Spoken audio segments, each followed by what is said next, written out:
Real rich is the language of financial literacy in real estate.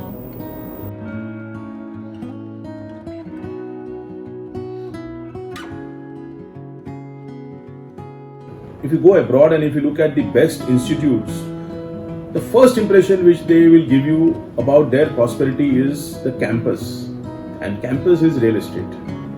If you look at big companies and very prosperous company, the first impression they should give you is when you go to their campus.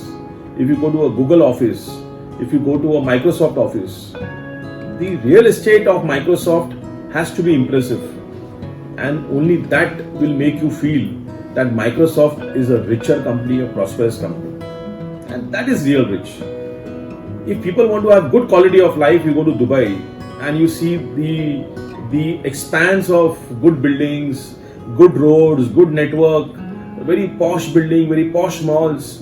What is that? Quality of life, and that is real rich. We're talking about temples, we're talking about good real estate. And when you look at a prospering or a developing country like India, I think it's important to look at it from the right perspective. When India is saying that it's going to become the third largest economy, whereas share market is going to be now today announced as the fourth largest share market of the world. And when we talk about that prosperity, as an individual citizen, if you look at your prosperity, it can happen only in a developing city like Pune, where migration is continuously happening. And when you have continuous migration, how are you going to judge whether you are prospering? You want to judge yourself by whether you are prospering, whether from a village when you shift to a city, you buy a house in the city.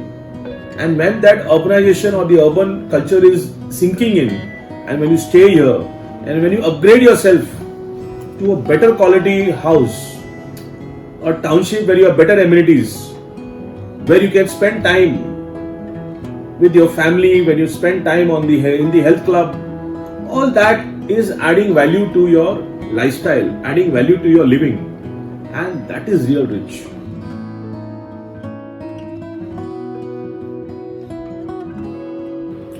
So I was talking about real estate and real rich, and we spoke about how real estate makes you feel real rich.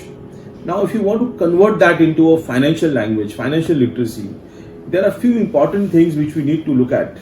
One is cost of indecision.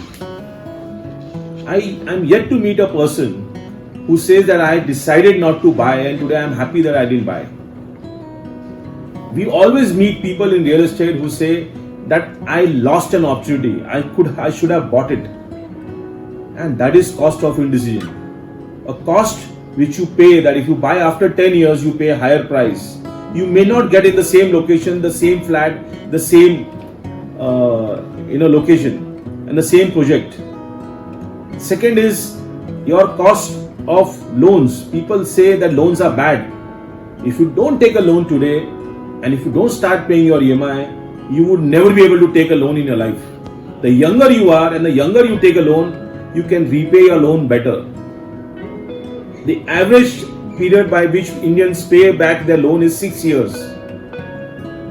The shortest time any citizen in the world pays back their loan.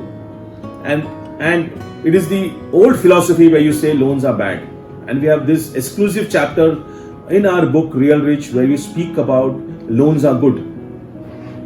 A city like Pune where it is continuously getting urbanized.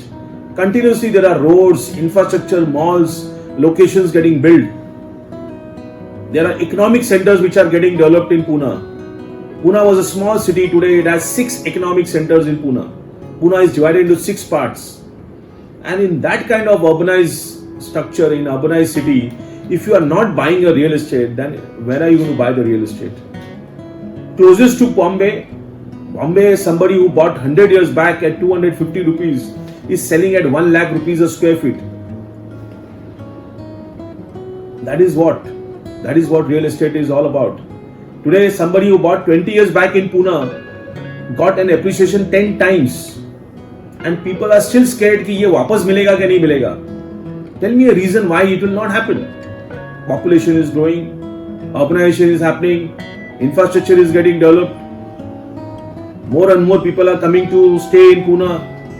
and that is creating shortage of supply. Once somebody is staying there, he will not sell, but more and more people want to buy, and that is where you will have appreciation. So urbanization is going to be an important factor which we need to realize, and all these things are going to lead to making you real rich. Financially, if you look at, this is how the financial literacy world moves.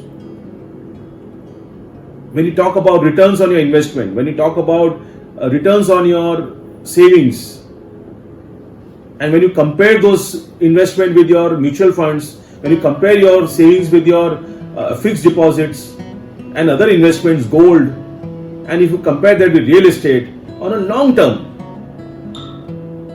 our experience says that real estate gives you the best returns compared to any other investment opportunities.